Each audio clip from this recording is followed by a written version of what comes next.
choose what you care about. There's a lot going on in most people's lives. We don't have the physical time, emotional capacity and resources to care about everything. And in L&D work, it's a bit of a hustle, to quote David James, Choose what you care about. It is a choice. We don't have time to care about everything. And so we should be discerning about that.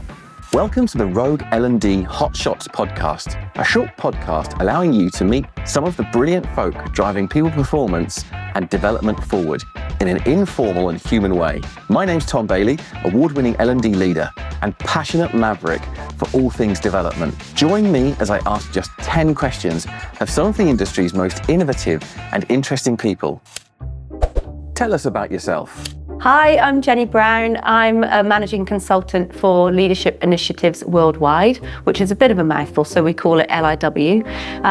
I like people, camping, cheese, plants, and L&D, probably in that order. What are you passionate about? I'm really passionate about L&D that actually works. A lot of us who get into this profession do it because we genuinely care about being able to grow people's capability, confidence, and essentially trying to make work a better place. And so for me, I really resonate with LIW's purpose, which is to transform people's experience of work through leadership. And that talks to, we spend a lot of time at work, and the relationship we have with our managers and the culture, which is set by the leaders in the organisation, all of that really matters in terms of all of our experiences when we're at work for, 40 hours a week or so. And so for me, to be able to do work that helps people actually create a better environment where people can be at their best is really meaningful. What's the best L&D you've seen? So I read recently about a program that Ericsson did 2019 to 2020, 15-month program, cultural change program. It's called Ericsson on the Move. And there were several things I liked about it. They put the whole organisation through this program, and there's some things they did really well. So firstly, they identified 5 behaviours that were critical in achieving the strategic objectives. And so a couple of those were creating the environment to speak up, empathy and humanness was another one, and executing speedily, for example. So those were 3 of the 5. But they took a real appreciative inquiry approach. So they actually focused not on the problems that existed in the organisations, but what were the strengths of the organisations, and how did they ran a number of appreciative inquiry interviews with people around the organisation to really identify those examples of when people were displaying those behaviours in a really positive way. So those examples of excellence, and using those as part of the programme. But some of the other things I think they did really well, so their engagement scores, by the way, went from 63-ish to 83 over the course of that 15 months. And performance improved as well. So some of the things in terms of the elements of the programme, they involved everybody. So they had executive leaders, part of the programme, learning alongside everybody else and role modelling the behaviours that the programme was there to teach and engender in everybody. They also had a really good global local balance. So they had global insights, but they had those executed at a regional, local level. So it was a freedom in a framework, which I think in a large global corporate is actually not something that HR and DOD teams do particularly well sometimes. It's either this is a corporate mandate, we do it like this, or regional teams and there's loads of inconsistency. So I think they had regional champions, and that they were had freedom to decide what the actions were at local level. But a couple of other things, they really focused on culture of experimentation. So removing that sort of fear of failure that comes with people trying to implement new things, try new behaviours, and actually just focus on experimentation. So to create that dynamic and agile learning environment. And that's something we do a lot in our programs, and it really works. I think this whole premise of leadership, like anything else, is about practice. And so if we can free ourselves up from that pressure we often put on ourselves to be perfect and say, I'm just practicing. I'm practicing a new behavior, I'm practicing a new skill, I'm practicing adding one new question to my one-to-ones with my team. That kind of mindset of it's okay just to experiment with leadership like it's okay to experiment with anything else is something that is really effective. Favourite hand gesture? My favourite hand gesture is this. So if anyone grew up in the UK in, the 80s and early 90s, they will be familiar with what we used to call itchy bum chin, or chinny recon was the other thing we used to call it. So if you went to high school at that time, you will know that gesture. But if you don't, what it basically means is, I don't believe a word you're saying. You're full of it. So that's what that means. And it's really infuriating when you are actually just telling the truth and being authentic and someone goes, oh, chinny recon. And I know this because I used to do it to my sister all the time. And it's a real surefire way to wind someone up. One thing you didn't learn? I don't think you can get better at something without learning. It just depends what you classify as learning. So learning by doing, learning in the flow of work, something that underpins some of our principles at LIW is how do we create the space for people to practice by doing, not with role plays, but with real life scenarios. So doing real work in the room. But I do remember one personal experience was during COVID. I used to connect with my mum in the UK once a week, and we'd, connect on Zoom. How are you? Good. What have you been doing? Not much. How about you? Not much. We sort of ran out of things to talk about after a couple of weeks. And so I decided that I'm a rubbish cook and she's brilliant. So it would be great if she would teach me how to cook. So we had weekly cooking lessons on Zoom. And my mum took it very seriously. And she even had a chef's hat, which she used to wear, a full chef's hat for these Zoom cooking lessons. She'd send me the ingredients the week before and I'd get everything set up and ready to go. And we made a whole variety of dishes, starting with super easy and then starting to increase the level of complexity to the point where at one point she said, I think this one was a bit of a stretch too far. But I didn't really learn how to cook. And I've been reflecting in preparation for this conversation about why. And I think there's two reasons. One is actually, learning wasn't really my original intention and motivation.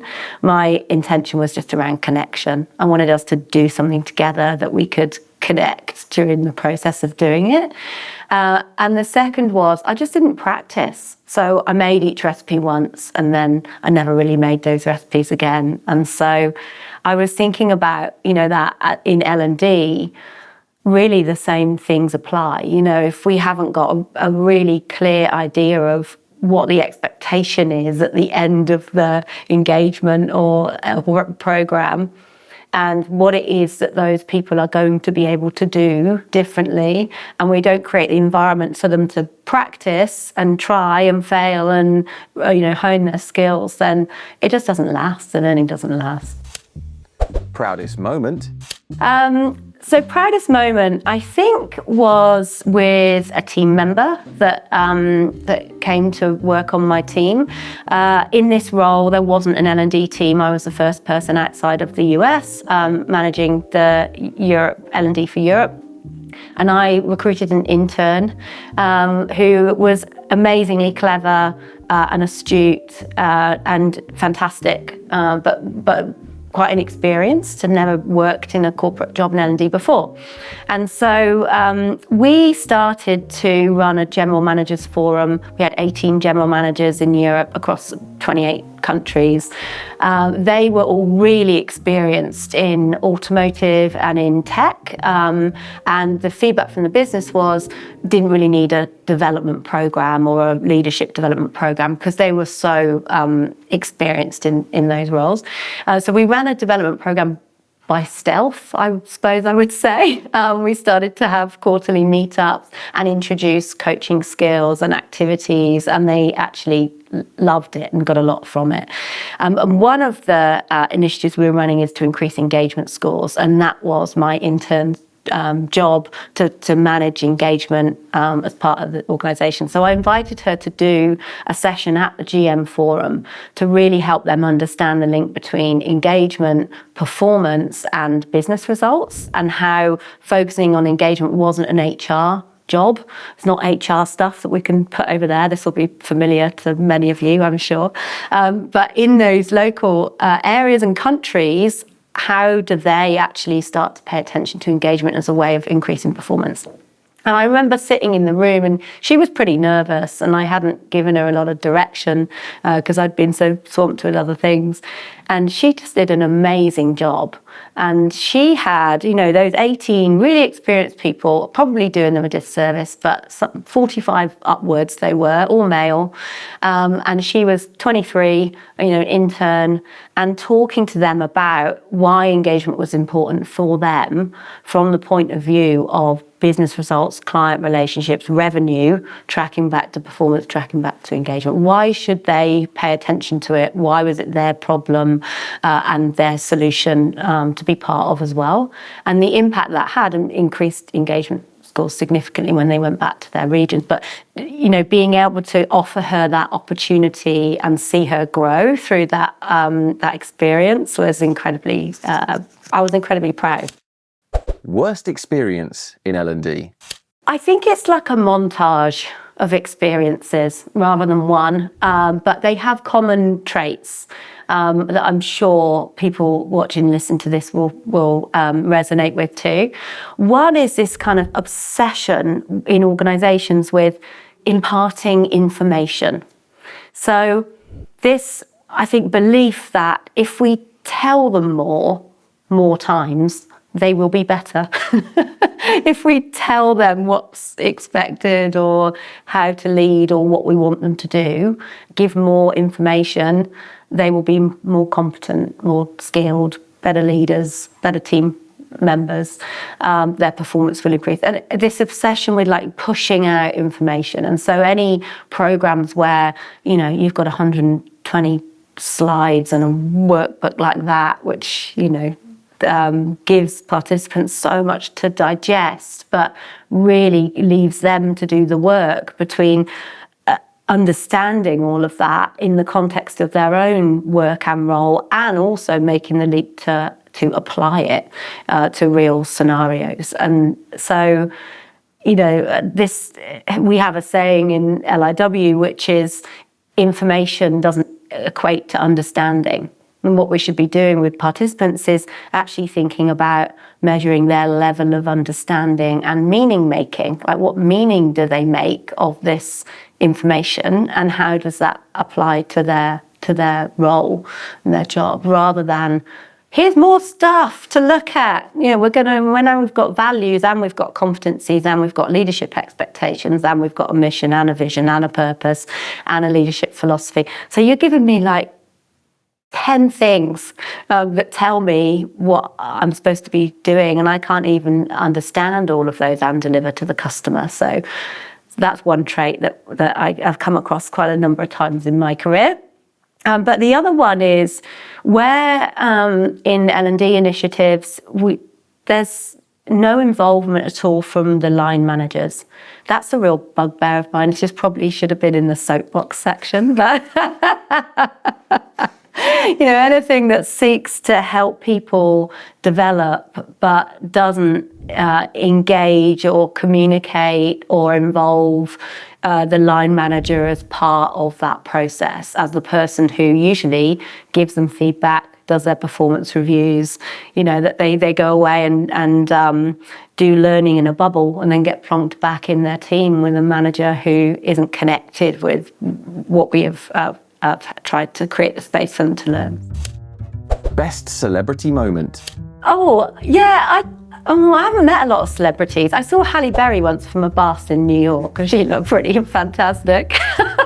But my cousin Sadie used to date the bass player from the Pogues, Irish band, the Pogues, famous for Shane MacGowan and Fairy Tale New York. And they played a gig in Bristol, my hometown, and they came to stay at our house. So there was 9 of us in our house, so we had a big house, and they came to stay the night before the gig, and then they were just heading off to do their gig in Bristol, and one of them couldn't find his shoes, anywhere. So us kids, I was about 10 at the time, we were running around the house, like, looking everywhere under the beds, couldn't find them. So he had to go on stage wearing a pair of my dad's shoes. Which was hilarious for us, because you had these, grungy, rock stars essentially, and he's like up on stage with my dad's shoes on. Something you believed but nobody else did. It's probably a relevant one right now. Not everyone disagrees, but in the way that we design leadership programs, we flip it on its head in terms of the order of the experience that we take people through. So many leadership development programs start with, well, we would like to improve leadership. So let's focus on self, how these individuals can become, better leaders, how they can display different behaviors, different skills, etc. But we start completely the other way around. So context and system first, and then team, and then self. So it's completely flipped the order of that on its head, and the reason for that is, so in leadership, we kind of believing that the purpose of developing leadership is to achieve the organizational goals, to have impact and achieve business results. And so leaders need to understand, so why am I here? What is it that we're doing as part of this program? You're asking me to invest a year of my time, one-to-one coaching sessions, so 360 feedback, workshops with my peers. What is it in aid of? And so that giving that why and that context first is really important. Why me? Why this program? Why now? And what is it ultimately we're trying to achieve as an organization? And then once we understand that, then my role in that as a leader, then we start by then focusing on team. So if that's what's required at an organizational level, what is it my team need to deliver as part of that? What's the performance that's required? And how do I create the conditions or the environment that is needed for them to deliver that performance so that we can collectively reach this goal?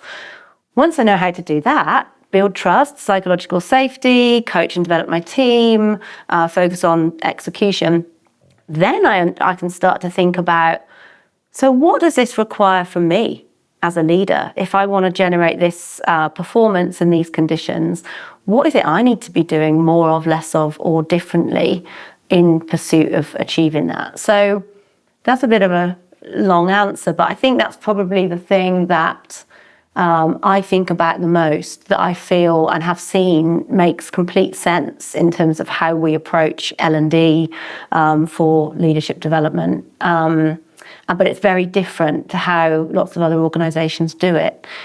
We find, like, as through that process, you're really building that intrinsic motivation that connects back to the outcome that, ultimately, why are we here? So that's probably something that's top of mind for me at the moment. Best advice?